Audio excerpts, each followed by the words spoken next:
What's up, guys? We are back with a full slate of MLB action here on Thursday, September 12th.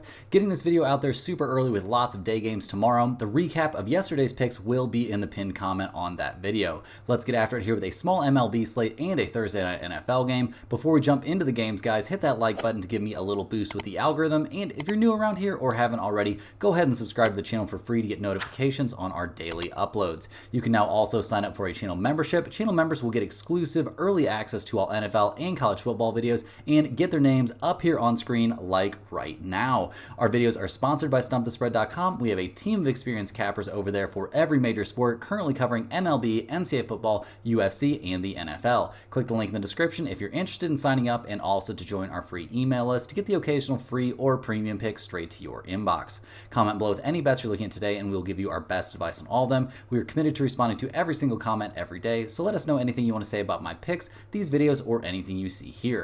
As always, our favorite picks will be in the pinned comment down below. Now let's get into our first game of the day. We've got the Colorado Rockies going on the road to take on the Detroit Tigers. The Rockies come into this game not having a great time this season. They just got shut out in what was a very emotional shutout performance there in game one of this series for Detroit. But the Rockies, guys, like I was saying, not having a great time. They're by far the worst team in the NL West, far and away out of any sort of playoff hunt. So not a lot of positives for them or their fans this season. They're going to be handing the ball in this one to Ryan Feltner. He comes into this game 2-10 on the season with a 4.96 ERA, but it seems like he's maybe figuring some things out here at the end of the year. His last start was very, very good at Milwaukee. He went 6 innings, gave up 2 hits, only a single earned run in that one, so very, very good stuff from him there. His start before that against Baltimore, not so hot, but the offense picked him up, and the Colorado Rockies eventually won that game 7-5. His start before that was against the Marlins, not a very tough opponent. He went 5 innings, gave up 7 hits and 2 earned runs. In another game that we saw the offense, I mean, they scored 3 runs in a game they won 3-2. So I guess they'll take it, but this is not a guy that I'm looking at as a super plus level starter. So we'll see what we get from him. I'm a little bit worried, but not nearly as worried as I am about that Rockies bullpen, guys. A dead last in the majors, a 5.44 bullpen ERA.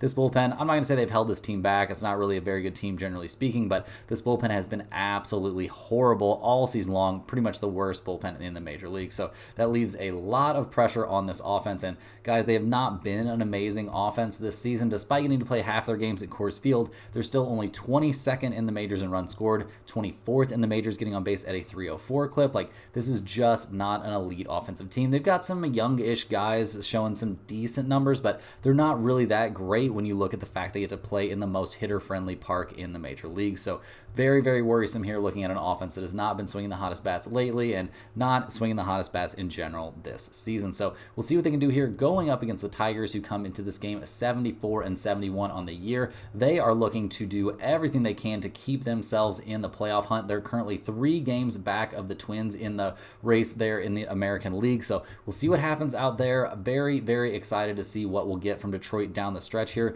They've got to be pumped to be handing the ball to Tariq Skubal in this game. He's been maybe the best pitcher in the majors this year. 16-4 with a 2.53 ERA. His last start, he was very good, but a little bit hittable there against the Oakland A's. He went 5 2/3 innings, gave up 9 hits and 2 earned runs. He struck out 7 and walked 0 in a game we eventually saw Detroit lose 7-6 in extra innings. So yeah, not his best stuff in that start. I'm expecting a little bit of a bounce back from him here. He's obviously not going up against the toughest hitting opponent in this game, so that has to help at least a little bit. It looks like he has not gone up against Colorado yet this season, so no head-to-head information for us there, but generally speaking, we're gonna be leaning on Skubal to have a good start. Seems like a pretty safe situation there. In terms of their bullpen, Detroit maybe didn't look so great in his last start, but they've been good down the stretch here. They are currently 6th in the majors with a 3.64 bullpen ERA. That's very, very respectable. One of the better bullpens it's looking like in the majors right now. The question for this team, generally speaking, is their offense, and they've been hitting the ball well over the last couple of games. I mean, game 1 of this series, they scored 11 runs. The last game of their series at Oakland, they scored 9. Like, if this offense can get going, this is a pretty scary team because they've got the pitching to do some damage. We've seen Riley Green hitting the ball well here down the stretch, and he's pretty much led this team all season long, but at 17th in the majors in runs scored and 28th in the majors in on-base percentage, it's not like this has been a group that's really, a bunch of sluggers out there this season. So a little bit worried about this offense, but not too much. And looking at the numbers for this game, we've got the Rockies at plus 205. If you take them plus 1.5, you can get them at minus 105. Detroit, they're minus 250, but if you take them minus 1.5, you can get them all the way down to minus 113. So that's a little bit appealing. We've got an over-under of 7.5 in this game. So, the odds makers expecting it to be relatively low scoring. game. Colorado's only 22-54 on the road. They're 35-41 against the run line on the road, so not a very good run line team playing away from home.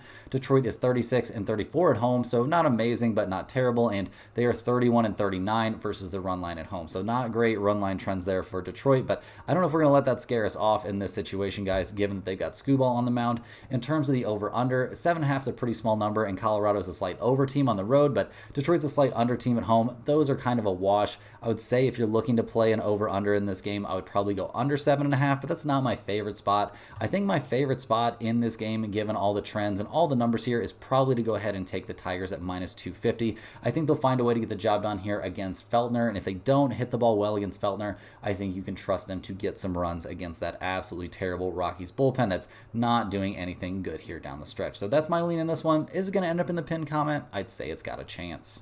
Next on the docket, guys, we're looking at the Cincinnati Reds going on the road to take on the St. Louis Cardinals. The Reds come into this game not having the worst time. I mean, 13 games back in the NL Central, certainly not looking like a team that's going to compete for any sort of, playoff berth, but overall, I think they could be relatively happy with what they're doing this season. I don't think this is a team that was necessarily designed to be competing for a playoff spot, but you never know. Everybody starts off the season 0-0. Teams can have, some unknown internal expectations, but we'll see what happens with them here down the stretch. Unfortunately, you guys, we do not have a confirmed starter for Cincinnati in this game. That's something they've been doing quite a bit, waiting a very long time to confirm who their starting pitcher is going to be, so that's a little bit annoying, but what are you going to do in terms of their pitching this season overall? They're 22nd in the majors in quality starts, so that's not super appealing. They're also not putting up a very good team earned run average, so in terms of whoever they end up having start this game, we're going to be a little bit concerned. In terms of their bullpen, though, Cincinnati's been good this season. A 3.86 ERA coming out of the pen definitely has them in the top half of the majors, and that's a number that's taken some hits over their last 20-25 games, something like that. They used to be one of the top 4 or 5 best bullpens in Major League Baseball there for a bit, so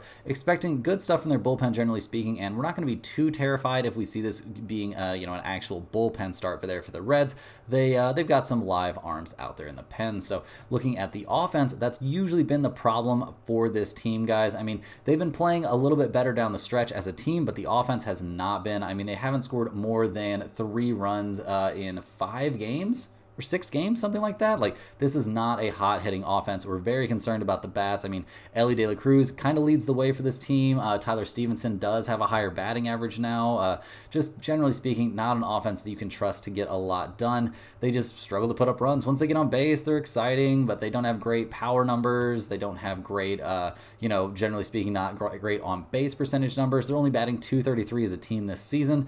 All their runs scored look like they're average in the majors, but that's a lot of runs coming in huge blowout games. So a little bit worried about this offense here as they go up against the St. Louis Cardinals, who come into this game faltering down the stretch, guys. They're 72-72 on the year, so straight up not having a great time. The Cardinals fans are getting pretty fed up. We're seeing attendance drops there at Busch Stadium, one of the most highly attended places to watch a baseball game anywhere in the world. So definitely kind of dark days there in St. Louis. I'm expecting big changes in the offseason. We'll see what actually happens there in terms of this game, guys. They're handing the ball to Sonny Gray, who was supposed to be their ace, and he's looked like an ace at different points of the season, but 12-9 with a 3.84 ERA, not really ace-style numbers. However, his last couple of starts, the dude has been absolutely lights out. He went 7 innings against the Milwaukee Brewers. In his last start, 7 innings, 4 hits, only a single earned run allowed. He struck out 7 and walked 1. His start for that against the Padres, another tough hitting team. He was great over 6 innings. So maybe this is Sonny Gray back to normal here. Unfortunately for the Cardinals, the last time he faced the Reds,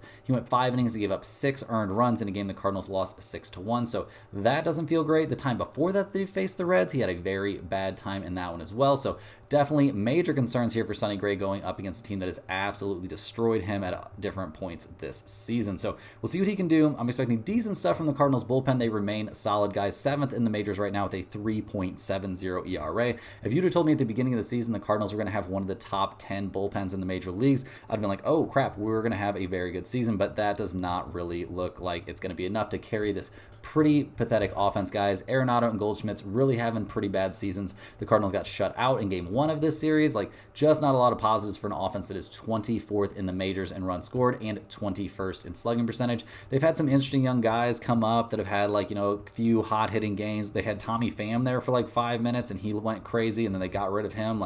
Just a lot of craziness here, and not an offense that I really feel like I can trust. So go ahead and looking at the numbers for this game, guys. We've got the Cincinnati Cincinnati Reds at plus 142. We've got them at plus 1.5. You can get them at minus 156, so that's not a very appealing price. The Cardinals at minus 168 for this game. We've got, if you take a minus 1.5, you can get them at plus 130. Not interested in any of that at all. And we've got an over-under of 7.5.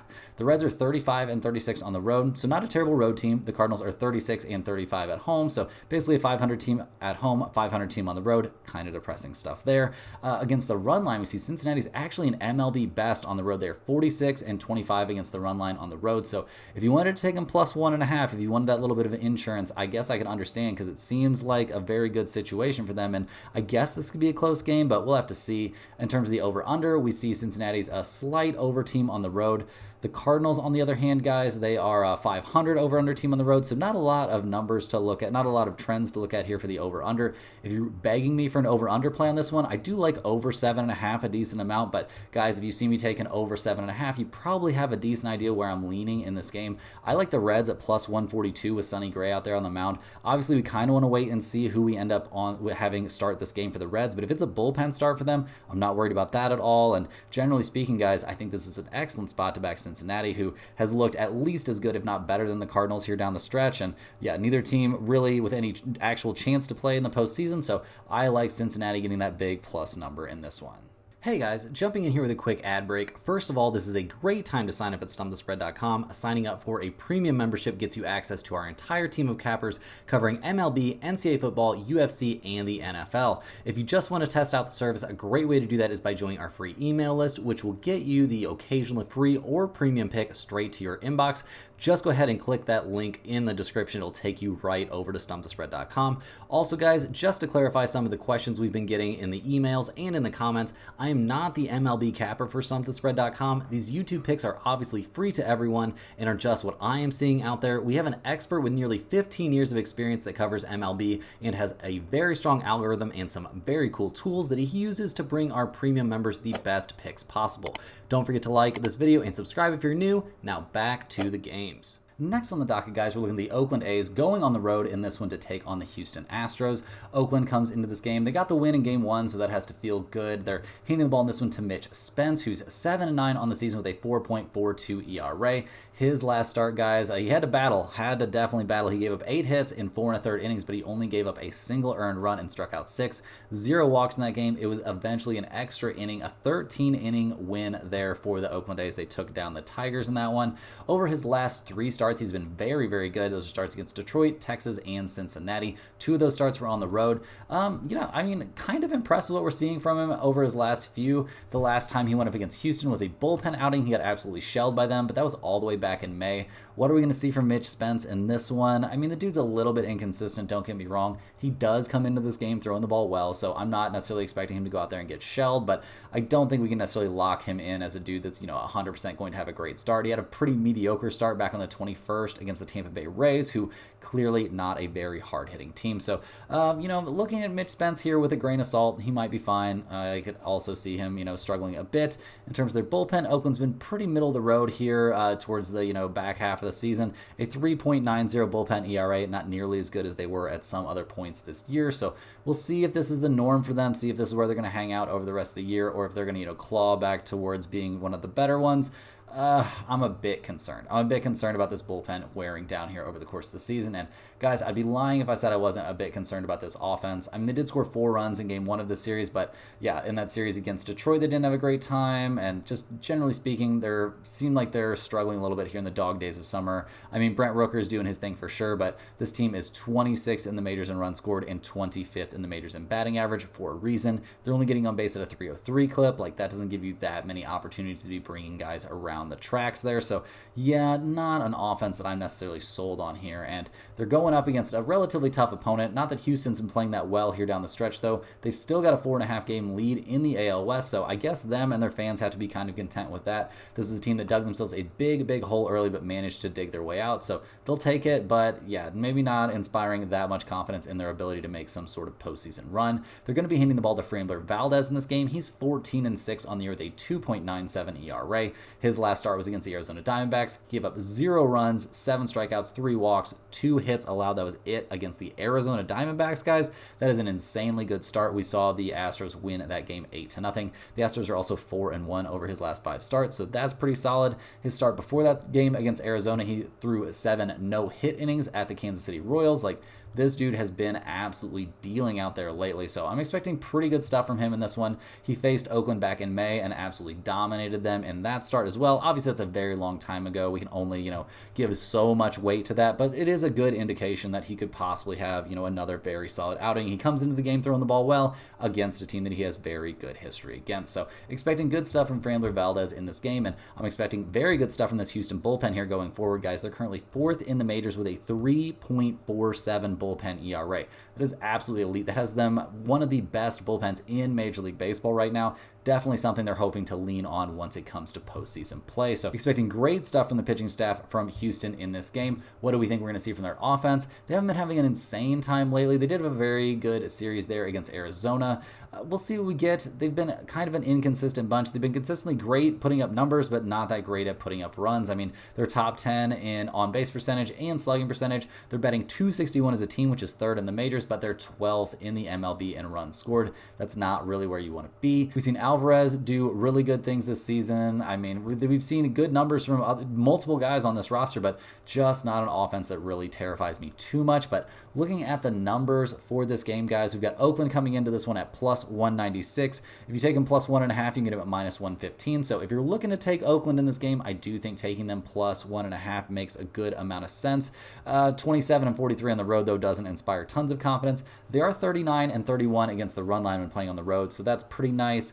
If you're looking at them for the over-under, they're 37, 31, and 2 to the under on the road, so that's not bad. Definitely respectable there. Houston is 41 and 31 at home this season. They are 34 and 38 against the run line at home, so not too bad, but not great. And they're also an under team, 38, 31, and 3 to the under at home. That over-under of 8 doesn't really appeal to me too much, guys. I mean, I guess I would shade towards the under here going with those trends. And if you wanted to do that, I don't think I would hate it, but I'm leaning more towards the Astros in this game. I mean, taking them minus 235 doesn't feel great, but with with Framber Valdez on the mound, taking him at minus 1.5 at minus 103 seems very appealing. If he can hand the ball off to that bullpen with a 2 or 3 run lead, there's a great chance this elite bullpen can absolutely lock it down and just bring it home there for a comfortable win. So give me the Astros minus 1.5 in this game. It's got a very good chance to end up in the pinned comment. Next up, guys, we've got the Miami Marlins going on the road to take on the Washington Nationals. We got the Marlins coming into this game not having a great time this season at only 54 and 92 on the year, way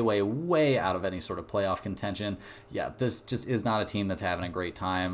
Management situations are getting weird. They're bringing up lots of young guys just to kind of see what they've got out there, but not a team that necessarily even feels like they're trying to win games at this point, and things are getting pretty dark there in Miami. We'll see if they can turn this franchise around at some point, but things are not looking too bright. They're going to be hitting the ball in this one to Darren Coughlin. He comes into this game sporting a 7.40 ERA, so not having the best time. He's been maybe a hair better since being acquired from Cleveland, so they're making some moves, trying to improve here, but yeah, this 28-year-old, he's had a couple good bullpen outings, even a good long relief outing, but since moving him to the starting rotation, he got shelled at the Giants and had a very rough time against the Phillies. Shockingly enough, those are both games that Miami's offense came through and carried him to, not getting losses in those games at least, but yeah, not somebody that I'm super high on as a starter. Things have not really looked that great for him out of the gate, so we'll see what he can do here against the Nationals. Not the hardest hitting team, maybe not the worst, but definitely not an easy situation here for a guy that's been having a bit of a rough time out there, at least as a starter. So we'll see how that goes. We'll also see how that Miami bullpen holds up. They've been having a hard time here towards the end of the season. A 4.10 bullpen ERA is way below what we were seeing from them earlier this year. They were looking like a solid bullpen there for quite a while, and kind of looks like the wheels have come off. They didn't really have the legs for it. Things are looking a little bit bleak out there, and the offense, guys, very inconsistent, coming off a pretty weak series there against the Pirates. They did some crazy things against the Phillies, did not see that coming, but generally speaking, not an offense that I feel great about. They're 29th in the MLB in runs scored. They are also 29th in the MLB in on-base percentage, only getting on base at a 297 clip. That's pretty embarrassing, guys. The only team with a worse on-base percentage is the Chicago White Sox. So not really expecting a lot of good things from this offense, and we'll see what they can do here going up against the Nationals, who come into this game having an equally, maybe not an equally, but also a pretty frustrating season. They've went on some runs this year. There's been some excitement, but they're nowhere near any sort of postseason berth. So another year of waiting for Nationals fans who I'm sure would love to get back to the golden days when they had Bryce Harper and things were looking much, much better. They're going to be hitting the ball in this one to Mitchell Parker, who's 7-9 on the year with a 4.43 ERA. He's been having a rough time here down the stretch, guys. His last start was at the Pirates. He went 3 1/3 innings, gave up 6 hits and 4 earned runs. He walked 4 and struck out 5 in that start. However, we did see the Nationals offense just come alive in that one to help him win that game, or to help his team win that game 8-6. So, yeah, he'll take that. Had to be happy to avoid the loss, but things haven't been great for him in his last couple of starts. He did have a decent outing against the Yankees back on the 26th, so we'll give him some credit for that. But generally speaking, not a guy we've been crazy high on, at least later in the year. He did some good things early on, don't get me wrong. I mean, he had a very good start against the Marlins back in mid-June, so we'll see if he can replicate that, but not exactly going to be holding my breath here. Mitchell Parker is somebody I'm definitely nervous about. I'm also nervous about that Washington bullpen, guys. They're bottom 10 in the majors with a 4.20 bullpen ERA, so not one of the better bullpens. They showed good stuff at other points of the season, but not here down the stretch. So just not a pitching staff that I'm really very excited about for this game. Definitely looking at that as something of a liability, and the offense hasn't been great either. I mean, they got shut out 12-0 in game 1 of this series, so that has to feel a little bit bad. Luis Garcia Jr. has done some positive stuff this year. CJ Abrams has done some positive stuff for sure, but are these two guys going to carry this offense to like significant success? That hasn't been the case so far this season. They're 23rd in the majors in runs scored and 23rd in slugging percentage. They've got decent batting average numbers, I suppose, but not really a team that I'm scared of putting up huge crooked numbers. So, guys, looking at the numbers for this game, unfortunately, we don't have any money line or any spread or anything like that. We can look at the trends here with Miami being a pretty bad road team and Washington being a mediocre home team. Neither team is particularly dominant or particularly terrible against the run line in this situation. And in the over-under department, we do have Miami. They're a huge under team when playing on the road. They're 42-28-1 to the under on the road, and Washington's 33-33-4 over-under at home, so a 50-50 over-under team. Guys, no numbers yet. We'll just have to wait and see here. Make sure you check back that pinned comment and see if this one ends up in there. I would say if the numbers are right, it always has some sort of chance. Next up, guys, we're looking at the Boston Red Sox going on the road here to take on the New York Yankees. The Red Sox come into this game trying to figure out something here. This season has not been one they've been very good. I mean, 73-72 on the year. They're really struggling to stay even attached in that playoff race. I mean, they're currently 4 games back in the American League just for that wild card spot. They're way back in the AL East, so things not working out the way Red Sox fans would have hoped. Boston going to be handing the ball in this one to Cooper Criswell, who's 6-4 on the year with a 4.11 ERA. His last start, he finally had a good start, guys. It was against the White Sox, so not amazing. I guess he's had a few good starts in a row now, but this dude has struggled at different points of the season, absolutely for sure. He's been in and out of the bullpen. Seems like he's better suited to be a starter, but guys, you would think you could find some consistency. I mean, do something positive coming out of the pen. I don't know. It's been a really weird year. It's been a weird year for Boston's pitching staff in general, guys. Lots of injuries, lots of guys in and out of the starting rotation, in and out of the bullpen, all kinds of craziness. His last start was very good against the White Sox. I mean, 2 earned runs over 5 innings against the White Sox is not necessarily elite. His start for that at Detroit was good. I mean, 4 innings, no hits, 5 strikeouts. That is a very good start. Boston lost that game 4-1, though. Good start against Toronto, although a very short one. The dude hasn't been going deep into games, and that's a big concern here for a Boston team who has the 5th worst bullpen in Major League Baseball, a 4.60 bullpen ERA. Obviously a major concern there. So we'll see how Criswell does out there. We'll see how the bullpen acts, probably coming into the game in the 5th, 4th, something like that. Not really expecting miracles in this situation. So we're going to need a lot of runs here from this Boston offense, and they have not usually been up to the task lately. They did have a 12-run outburst in game 1 of their series against Baltimore, but generally speaking, down the stretch here, guys, this offense has struggled. They put up good season-long numbers, don't get me wrong. They've got some very exciting hitters out there, but 8th in the majors in runs scored and 5th in the majors in batting average. They're top 10 in slugging percentage and on base percentage, but those numbers are not really a true picture of what this team has been like at the plate over, I would say, their last 20 games, something like that. It's been a bit of a struggle. So we'll see if they can shake that off here. I mean, a big rivalry game. You'd think these guys would be locked in here as they go up against the New York Yankees, who they are trying to cling to that top spot in the AL East. They're doing their best out there, playing a tough series against the Kansas City Royals.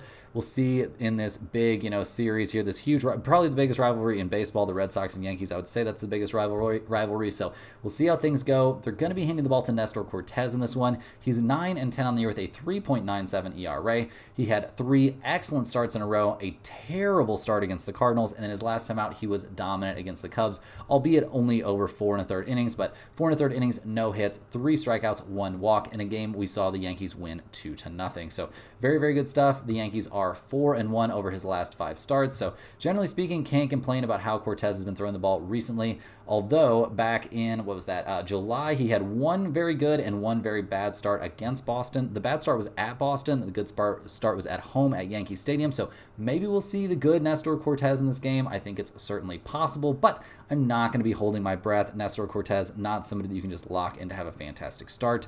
Speaking of not being able to lock things in, recently here down the stretch, guys, the Yankees bullpen has also been a bit problematic. A 3.80 bullpen ERA, while it doesn't look bad, is not a number that's headed in the direction that you would be wanting. I mean, this is one of the best 2 or 3 bullpens at the beginning of the year, and things have definitely gotten worse over the course of the season. So a bit worried about the bullpen. Are we worried about the offense, guys? Seems like a bit of a stretch to me. I wouldn't say worried. I mean, this has been one of the best offenses in Major League Baseball over the course of the season. They're second in runs scored, second in on-base percentage, batting .333 as a team. We have seen Aaron Judge have a bit of a power outage here late in the season, but the dude's hit freaking 51 home runs over the course of the year. Like, let's not get too freaked out. I think he'll figure it out here down the stretch and he'll be okay. They're 8th in the majors, batting .250 as a team. They're a great slugging percentage team. Like, this is an offense that's going to figure it out. I don't doubt that at all. When they've got all their big name hitters out there, guys, when we've got Soto, Judge, Stanton, we've got all those guys out there, this is one of the scariest offenses in baseball. So expecting big things from them at the plate. And looking at the numbers for this game, we've got the Boston Red Sox at +140. If you take them +1.5, you can get them at -142. Not really in love with any of that, guys. If you take the Yankees in this game, you can get them at -166 straight up. That's not an amazing price. If you take them -1.5, you can get them at +118. That's not super appealing to me either. I worry about, I think if they win this game, there's a good chance they win it by 2 runs. So if you're convinced the Yankees will win this game, I'd say you'd be fine to take them at -1.5. But guys, what I'm most interested in this game is probably that over-under of 8.5. I mean, we see Boston, they're a decent road team at 39-32 on the road. The Yankees are 38-32 at home. So not a ton to go off of there. Their trends against the run line, I mean, Boston is a very good run line team, 40-31 against the run line on the road. The Yankees are 32-38 against the run line at home. So once again, guys, I'm not in love with that run line. I wouldn't blame you for taking the Yankees -1.5 though, but generally speaking, I think the over is definitely the play. I mean, only 8.5. I would expect this to be 9.5. Boston is 40-28-3 to the over when playing on the road. The Yankees are 41-28-1 to the over at the home. Guys, lock this one in. It's definitely going in the pinned comment. Give me over 8.5 in the spot. Jump on it now too. I think this could go up to 9, maybe even go up to 9.5. I think we're going to see both teams struggle a little bit out there on the mound, and I think we're going to see both teams hit the ball pretty hard. Next up, guys, we're looking at the Tampa Bay Rays going on the road to take on the Cleveland Guardians. The Rays come into this game. They're not looking like a team that's going to have much of a chance at any sort of postseason play. I mean, they're 6 games back in the American League wildcard race. That is going to be basically an impossible hill for this team to climb.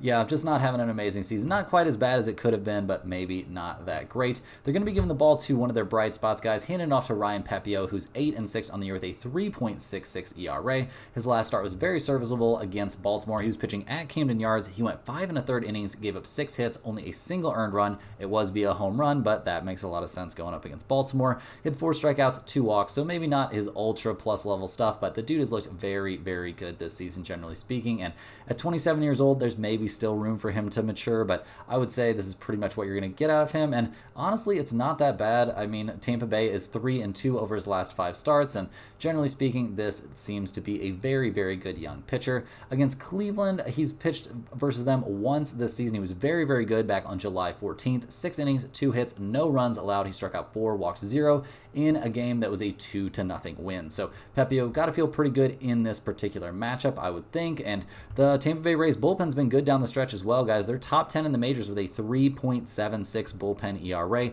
much better than they were earlier on the year. This was a kind of bad bullpen at one point, and now it's looking very, very good. The problem for this team this season has been their offense, guys. Not having the greatest series against the Phillies right now, didn't have an amazing series against Baltimore, although they did win 2 out of 3. Generally speaking, just not the hardest hitting. They're 28th in the majors in runs scored, guys. They're 27th in the majors, batting .231 as a team. Not a lot of sluggers out there. Not very good slugging percentage numbers. They are ahead of only the Chicago White Sox in terms of slugging percentage. just not a team you can trust to put up a lot of runs. It's not the Tampa Bay Rays MO this season whatsoever. So we'll see what they can do here against the Guardians, who come into this game playing pretty well. I mean, not going to lie, they just swept the White Sox. So they'll definitely take that. They've got a 4-game lead in the AL Central, so that has to feel pretty nice. Definitely want to avoid that, a wild card race as much as you possibly can. They're going to be handing the ball to Gavin Williams in this game. He's 3-8 on the season with a 5.25 ERA. His last start, he got shelled by the Dodgers. It was the Dodgers. We'll cut him a little bit of slack, guys, but only going 2/3 of an inning is a little bit embarrassing. His start before that, he was dominant against the Royals. Start before that, he was good against the Royals. Start before that, he was mediocre against the Yankees. He's 25 years old. I expect some inconsistency. Obviously, getting shelled his last time out. He should be very, very well rested coming into this game. So we'll see what he can do out there against the Tampa Bay Rays. Obviously, not the hardest hitting opponent. He faced them back in mid-July and had a pretty solid outing. 5 innings, 3 hits, only 1 earned run allowed. So expecting decent stuff from him in this matchup. Maybe not expecting miracles, though. We are always expecting miracles or just insanely good play from that Cleveland bullpen. A 2.74 ERA coming out of the pen. Absolutely, unquestionably the best bullpen in Major League Baseball all season long, so they'll certainly take that. The offense has been where the questions and the problems have mostly came for this team, guys.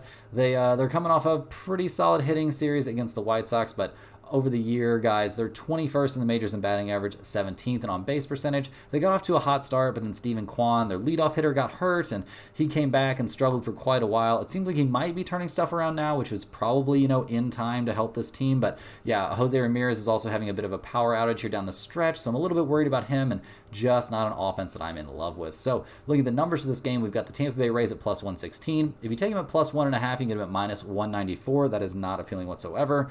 The Guardians, guys, you take them, you can get them at minus 134. You take them minus 1.5, you can get them all the way up to plus 180. That's a pretty crazy number. We've got an over-under of 7.5 in this game. Tampa Bay 34-36 on the road. Cleveland's actually an elite home team. They're 43-25 at home, so I couldn't blame anybody too much for taking the Guardians at minus 134, especially given how good they are at home.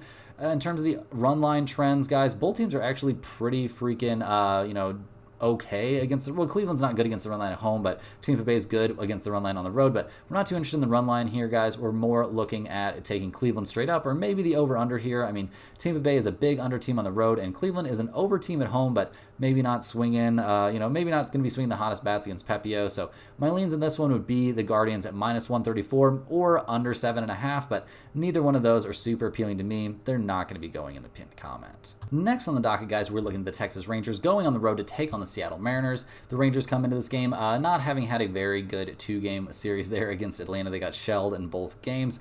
The excitement for the Rangers right now, I mean, there's, I guess, an outside chance. They're not eliminated from playoff contention. I mean, they're 7.5 games back, so seems pretty unlikely. 7.5 games back there in the wild card is not really where you want to be. Yeah, they're 8 games back in the AL West, so yeah, not a team that I'm looking at very likely to make it into the playoffs. They're having one of the highest touted prospects in their farm system make his debut in this game. It's going to be Kumar Rocker. He's going out there at 24 years old. He's a huge guy out there, 6'5", 245. Expect very, very exciting stuff from him. Is this going to be, a good first outing, a good Major League debut, or problematic? Very, very difficult to tell, guys. I mean, not everybody can come up and be Paul Skeens and just dominate right off the bat. So we'll see what we get from Rocker in this game. Very up in the air. We'll also see what we get from the Rangers bullpen, which has been bad down the stretch this season, guys. Bottom 7 in the majors with a 4.40 bullpen ERA. Not expecting miracles from them. Also not expecting miracles from this offense. I mean, they scored 4 total runs in those 2 games against the Arizona Diamondbacks. Not a team that's known as being dominant in terms of pitching. Obviously, they've been missing Corey Seager, who's missing even more time now. I mean, yeah, dealing with that injury still. It's definitely, he's missed a lot of time this season, it feels like, and 21st in the majors in runs scored, 24th in the majors in slugging percentage. This is just not a team that's really been able to, get it done here. The dream is that, DeGrom and Scherzer are going to come back this season and just be absolutely lights out and somehow miraculously propel them into the playoffs. But that seems like an extremely, extremely unlikely thing to happen, if you ask me. So we'll see what they can do here going up against the Mariners, who come into this game in a playoff hunt of their own. They're 4.5 games back of Houston in the AL West, so they've got work to do. They had the lead there there in the AL West for quite some time before giving it up. And yeah, guys, they're going to be hitting the ball in this one to Bryce Miller, who's 11-8 on the season with a 3.18 ERA. His last start, he was lights out at the Cardinals, guys. 6 innings, 3 hits, no runs allowed. He struck out 4 and walked 2. Not like the Cardinals are the toughest hitting team out there, but still, got to give the young guy credit. He's been very, very good this season. It's been a very good year for starting pitching for this Seattle Mariners team. But yeah, do they have the legs to finish things off here? We'll have to wait and see.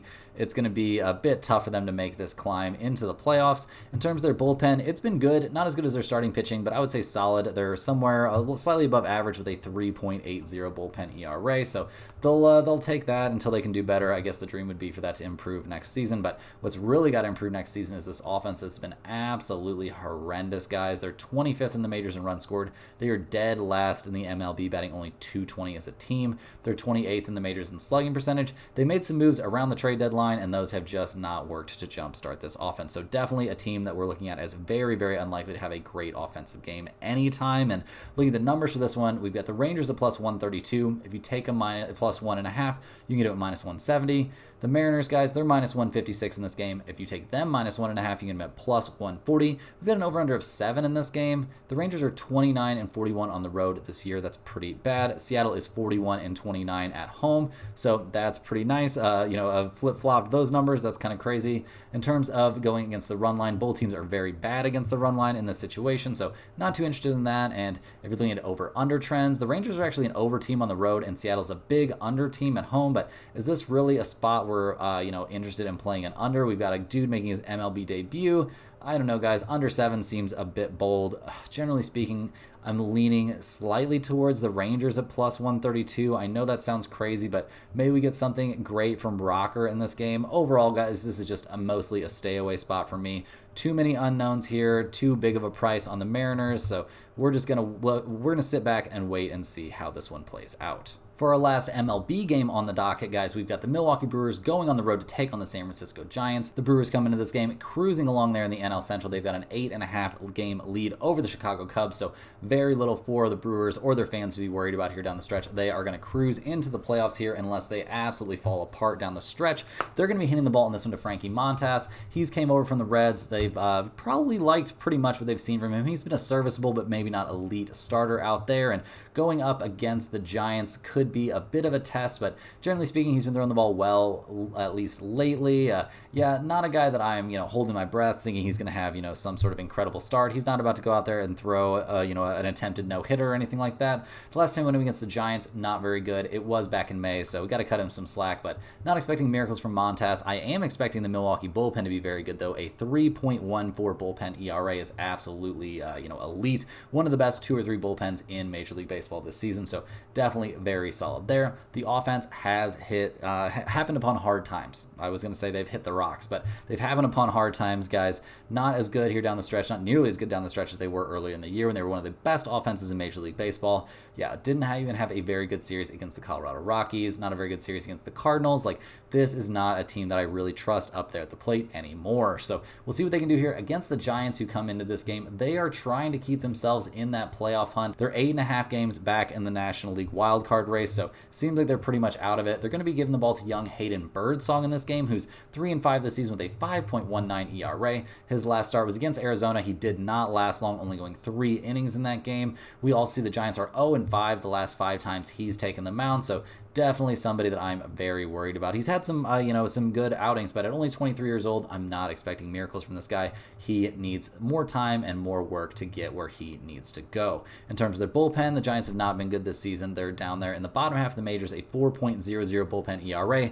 While that's not amazing, it's much better than they were at other points this year. In terms of their offense, it's been a little bit better here down the stretch. I mean, they didn't have a great time in game 1 of this series, but not an offense that I'm really going to be, super excited about. They're clearly just slightly below average. Not an elite offense.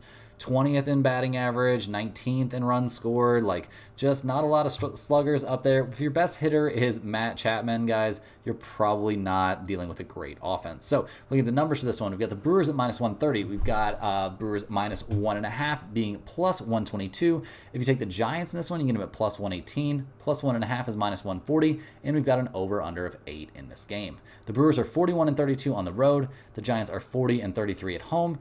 No really trends or really no numbers that make me interested in taking the run line in this spot. And we've got mixed trends here towards the over-under. San Francisco's an under team. Milwaukee's an over team. Guys, this is a really weird game that I'm not very interested in. I think give me the Brewers at minus 130. Going up against Birdsong seems like a pretty good spot, but with how weak they've been at the plate recently, I'm not, not that sold. And Montas isn't a starter that I'm super interested in backing. So this is mostly going to be a wait and see spot for me. I guess give me the Brewers minus 130, but that is a very, very small lean. Now, guys, let's take a look at some Thursday night football. We've got the Buffalo Bills going on the road to take on the Miami Dolphins. The Dolphins are 2.5-point favorites in this game. We've got an over-under of 49 out there. The Bills did get a win in Week 1 over Arizona. It was absolutely no walk in the park. Josh Allen passed for a ton of yards, a couple of touchdowns. Yeah, it was supposed to be this new, run first. Josh Allen not have to go out there and go crazy and throw the ball over the place and run a ton on his own and all that. It was supposed to be a completely new offensive system, but run he did. And he fumbled it away once, and it was a whole crazy thing. It was supposed to be the new focus for this team, but the running game did not look that great. Josh Allen looked great out there, but you can definitely feel the absence of Stephon Diggs. This pass catching core not really as good as it was. So definitely concerned about the offensive situation coming into this game. In terms of their defense, not being able to stop the run or really do anything with Kyler Murray is definitely a big concern for me. They were fine against the pass, I suppose, but they're really about to get tested against the pass in this game. So it's still very early in the season. Things can change a lot from week to week still. But yeah, the Bills, they got the Week 1 win. Was I fully convinced? I would say not really. And their opponent in this game is another team that did not fully convince me in Week 1 either, guys. The Dolphins got an absolute miracle gift win over the Jaguars. They need to fix an awful lot of things here in Week 2. Tua put up good numbers by the end of the game, but really did not play well in that one. He got sacked 3 times, giving me even more reasons to be worried about the Miami offensive line this season. Definitely got to be worried about Tua taking big hits back there. And Tyreek and Waddle both looked great in the win. A-Chain seems to have given the squad another elite offensive option. So generally speaking, I'm happy with how this offense looked at the end of the game, I guess. And there were just aspects of it that looked good. There were a lot of things that looked problematic, though. And also seeing the running back group be very banged up. I mean, A-Chain's going to be a game time decision. Just generally speaking, we could see a very depleted running back group, given that, this is a short week and all that. It definitely makes a difference. In terms of their defense, that looked pretty good, guys. I mean, they held the Jaguars to only 17 points and 162 passing yards. That's amazing. They did struggle against the run, so I question if they're going to be able to, really, really shut down Josh Allen here and his running attack. But it was a situation where Miami would have lost that game if the Jaguars did not fumble the ball, in the worst possible situation. So we'll see what happens in this one, guys. Looking at the numbers again, I mean, an over-under of 49. We've got a spread of 2.5 points. I do have a premium pick on and against the spread play on this game over at stumpthespread.com. In terms of the over-under, guys, I think we can relatively safely have some confidence in the under 49. I think playing on a short week here could make things a little bit tough. I think we're going to see both teams struggle a little bit offensively, and Miami's going to be missing some weapons. The Bills haven't looked that potent on offense necessarily, so I think we could see a relatively low-scoring game and a messy Thursday night football game. That's all the games we have for today, guys. Hit that like button for good luck on all of your bets and subscribe to the channel if you're new. Let me know in the comments any questions you have on today's slate. Thanks for watching. You can click the link in the description to check out stumpthespread.com, and we'll see you guys tomorrow for more sports betting action.